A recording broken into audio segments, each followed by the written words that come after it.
असल में ये माहौल ऐसा है कि ऐसा लगता है जैसे हमें गांव में बैठा हूँ, क्योंकि ये सिंधियों का बना हुआ है और एक अच्छा अपना प्रोग्राम की वीडियोस देखने के लिए हमारा चैनल सब्सक्राइब कीजिए और बेल आइकॉन पर क्लिक कीजिए ताकि आप हमारी तमाम आने वाली वीडियो से बाखबर रह सकें। गाइस हमारे साथ मौजूद है कराची के एक और शहरी जो औताक में मौजूद हैं और इन्होंने अभी चाय पी है, हमें चाय के हवाले से बताएंगे। आइए जानते हैं। अस्सलाम वालेकुम सर, कैसे हैं आप? सर ये बताएं कि यहाँ की चाय कैसी है और यहाँ पर चाय पीने क्यों आए? और भी तो होटल है और भी तो बहुत सारे हैं जगह हैं चाय पीने की, यहाँ पर क्यों आए आप? असल में ये माहौल ऐसा है कि ऐसा लगता है जैसे हमें गांव में बैठा हूँ, क्योंकि ये सिंधियों का बना हुआ है और एक अच्छा अपनापन लगता है। बहुत ही ज़बरदस्त बात की मैं कहने वाला था।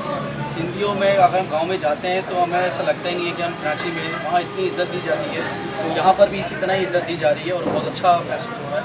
और चाय का जो प्याला है ना, उसमें पीने का तो और मज़ा आ रहा है क्योंकि मिट्टी का प्याला है। तो अभी चाय पी के बैठे हैं और 12 पी लेंगे अगर आप कहेंगे तो। बहुत बहुत शुक्रिया सर, बहुत अच्छी बात। ये सिंध को सकावत को उजागर करता है। थोड़ी सी मैडम से ही बात करें, आगे चलते हैं, बात करते हैं। बहुत शुक्रिया, थैंक यू। ठीक है कस्टमर। औताक होटल ये कराची गुलिस्तान जौहर में वाक़ है। ये होटल बहुत ही शानदार और लाजवाब होटल था। इस होटल में जाने के बाद हमें बहुत ही ज़्यादा इन्जॉयमेंट हुई, मज़ा आया और हमने बहुत ही ज़्यादा इन्जॉयमेंट की। यहाँ के लोगों से बात की और हमें पता चला कि ये होटल बिल्कुल वैसी है जैसे इंटीरियर सिंध में विलेज होते हैं, गांव होते हैं, देहात वगैरह होते हैं। इसके मालिक ने बिल्कुल ही ये होटल वैसे ही बनाया था जैसे गांव देहातों में बनाए जाते हैं। सिंध के कल्चर को ये प्रमोट करता है। आप जब इस होटल में जाओगे तो आपको खुद ही मालूम होगा कि ये होटल कैसा है, सिंध कल्चर को प्रमोट करता है। जैसा कि यहाँ पर आप देख रहे हैं कि सिंध धरती की विलीज हैं, चेयर्स हैं और यहाँ के खाने तो क्या ही लाजवाब थे जो कि गांव देहातों में खाए जाते हैं।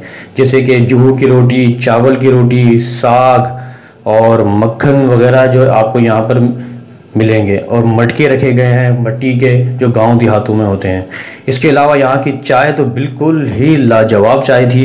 इसके अलावा परिंदे यहाँ पर रखे गए हैं, थोड़े जानवर रखे गए हैं और लकड़ी की यहाँ पर चीज़ें बनाई गई हैं, बिल्कुल ऐसे ही जैसे ही गांव देहात में बनाए जाते हैं।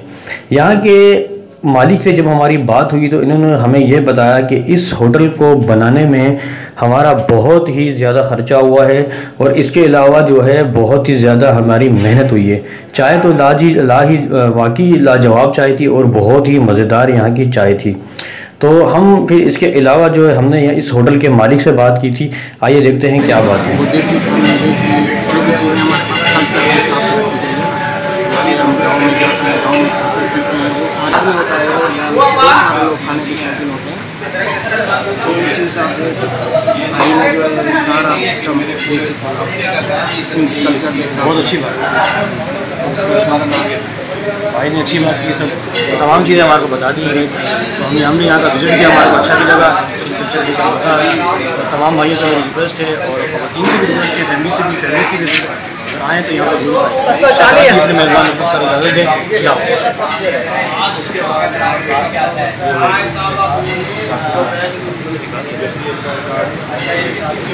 से चैनल पे चलेगा? मिक्सर